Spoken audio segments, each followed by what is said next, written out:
The cameras on Section D went offline at 11:47. Not all of them.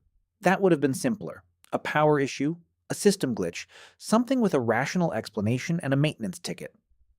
Two of the four cameras in Section D went offline simultaneously. The other two stayed on.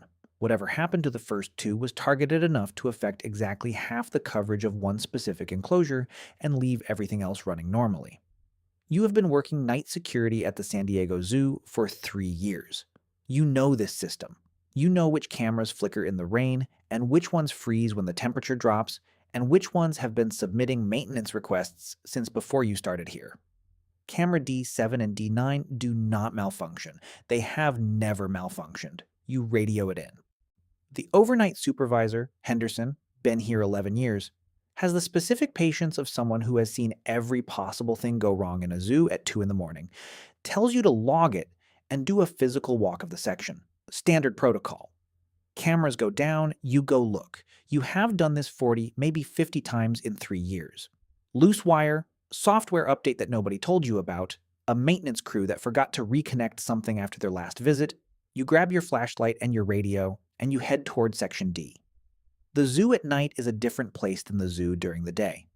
During the day, it is a managed thing, a controlled environment where the distance between you and the animals is always mediated by barriers and crowds and the ambient noise of 10,000 people. At night, the crowds are gone, and the barriers are the same barriers they always were, but they feel different when there is nothing between you and the sounds coming from the other side of them. You have learned to read the night sounds of this zoo the way you learned to read the system. Which animals are active at which hours? Which enclosures produce which specific sounds? What normal sounds like at 11:50 in the morning when you are the only human being walking the north perimeter path toward Section D? The path to Section D takes you past the African Savanna exhibit, past the reptile house, past the nocturnal animals building. You know all of it. You have walked it more times than you can count. Tonight it is quiet in a way that is not normal quiet. The nocturnal animals building should be at peak activity at this hour. The bush babies and the lorises and the civets and the aardvarks, all of them active, all of them producing the specific low ambient noise of animals going about their nighttime business. You have walked past this building at midnight hundreds of times, and you have never once not heard something from inside it. Tonight you hear nothing. You slow down without deciding to. The same instinct that makes you slow down when a section of floor looks wrong or when a door that should be closed is open a few inches. Something your body is registering that your mind has not yet processed. You stop outside the nocturnal building and you listen, and the silence from inside it is total and complete and wrong. Something scared them quiet. Something is moving in this zoo that the animals know about and you do not. You radio Henderson again. You tell him the nocturnal building is completely silent. He pauses. You can hear him thinking on the other end of the radio, running through his mental catalog of explanations, and then he tells you to keep moving to Section D and stay on channel. Section D is the newest enclosure at the San Diego Zoo. It opened 14 months ago. The official designation is Cretaceous Research Exhibit, which is the kind of name that tells you exactly what it contains while also being vague enough that most visitors read it as some kind of interactive display and keep moving. The enclosure is 40 meters by 60 meters, heavily landscaped with dense vegetation, with a 12-foot reinforced perimeter and an observation walkway that runs the north side. You have walked this perimeter more times than you can count. You know the sounds it produces. You know the smell of it. The specific warm biological smell that the air filtration system pushes outward through the ventilation gaps at ground level. You smell it before you see anything. The smell is wrong. Not absent, the biological smell is still there, but changed. Different. Something underneath it that was not there on your last walk 4 hours ago. Your brain goes to work on the smell the way it goes to work on everything else in this zoo at night, running it through the catalog of known smells and finding no match, finding instead a category labeled wrong and filing it there. You point your flashlight at the perimeter fence. The gate is open. Not the main gate. The main gate is locked and sealed and requires a key card and a 6-digit code and produces an alarm if it is opened without both. The service access gate on the east side of the enclosure. The one that maintenance uses. It is open approximately 18 inches. The lock is not broken. The lock is not forced. The lock is open, which means someone used a key. You radio Henderson. Your voice is completely level. You have been trained for this, and the training is working exactly the way it is supposed to work. Service gate on Section D east side is open, you say? Physical breach, unscheduled. Requesting guidance. Henderson does not respond immediately. This has never happened before. You count 6 seconds of silence on the radio before Henderson comes back. His voice is different from what it was 4 minutes ago. It has the specific quality of someone who has received information and is now choosing their words very carefully. He tells you to return to the security office. He tells you not to enter the enclosure. He tells you to stay on the main path and return directly to the office, and he will meet you there. He does not say what is in Section D.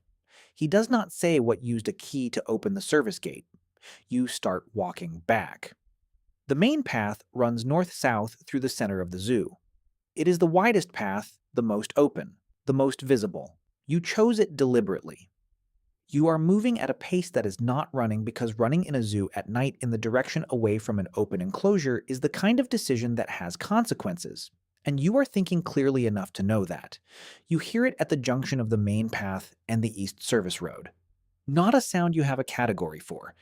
Not any of the sounds in the 3-year mental catalog you have built of what this zoo sounds like at night. Something between a click and an exhalation. High frequency, directional, coming from the vegetation on the left side of the path approximately 15 feet away. Then silence. Then the same sound again from a different location. Further ahead and to the right. 2 sources, different locations, coordinated interval. You stop walking.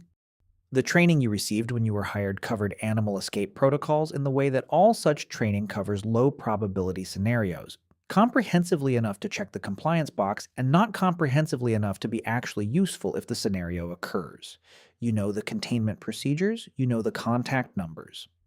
You know that in the event of a large animal escape, you are to create distance and contact supervision immediately. The training did not cover what to do when the large animal escape involves animals that are communicating with each other about your position.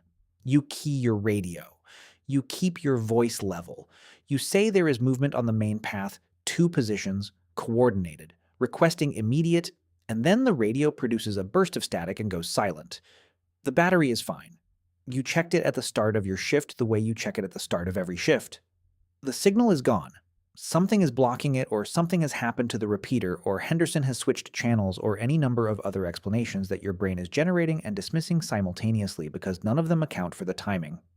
The static started when you began to describe what you were hearing. You put the radio in your pocket, you have your flashlight, you have your keys. You have the layout of this zoo in your head from 3 years of walking it in the dark, which means you know that the staff entrance to the primate building is 40 meters north of your current position, and the primate building has a deadbolt interior lock and concrete walls and no gaps at ground level. 40 meters. You do not run. You walk fast and you keep the flashlight pointed forward, and you do not look at the vegetation on either side of the path, and you count your steps, and at step 22, something moves in the vegetation to your right. Large and fast and close, and you do not stop walking. You reach the primate building. Your hands are steady. The key goes in on the first try. You are inside, and the deadbolt is thrown before you take your next breath. The building is dark and warm, and smells of the primates sleeping in the enclosures at the far end. You stand with your back against the door, and you listen. Outside, nothing. The same nothing that the nocturnal animals building was producing earlier. The nothing that means something is out there that everything else already knows about. Your phone has a signal. You call Henderson directly. He answers on the second ring. He sounds like a man who has been awake for a long time and has been waiting for a specific call. You tell him where you are. You tell him what you heard. You tell him about the service gate and the coordinated positions and the radio going out. You tell him all of it in the flat, even voice of someone reporting facts and waiting for a response. He is quiet for a moment. Then he asks if you touched anything near the gate. Not how many are out. Not what direction they went.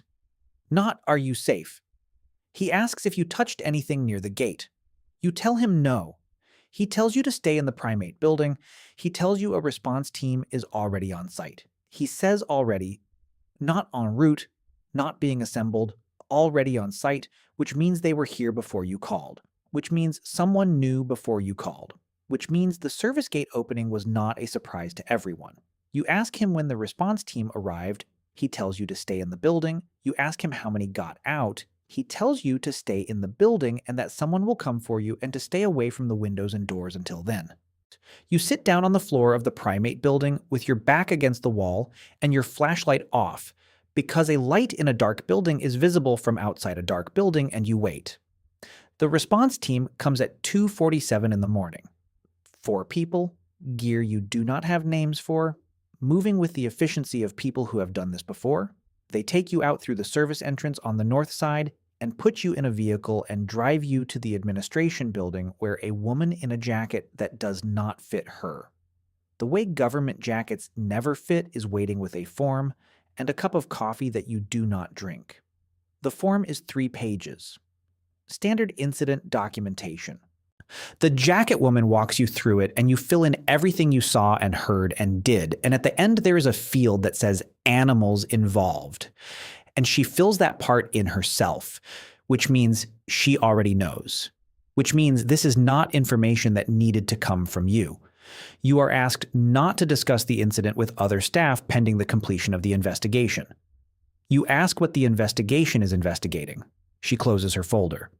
You ask how many got out. She tells you that your next scheduled shift has been moved and that you will receive full pay for any shifts affected by the ongoing response, and that there are counseling resources available if you feel you need them.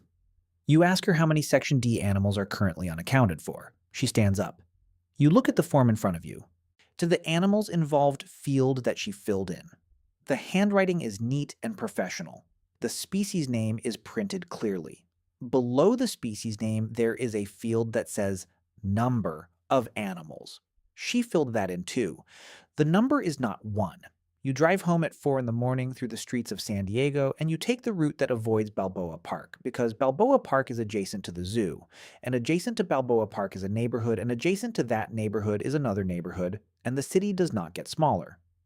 The further you get from the zoo, it just gets more full of places that are not designed for what might currently be moving through them. You get home, you lock the door, you sit in your kitchen with all the lights on. Your neighbor's dog has been barking since 3 in the morning. Not the way it barks at delivery trucks or at the mail. The way it barks when it does not understand what it is smelling, and its body has made a decision its brain has not caught up to yet. It has not stopped. You check the locks again. The number on that form was not 1.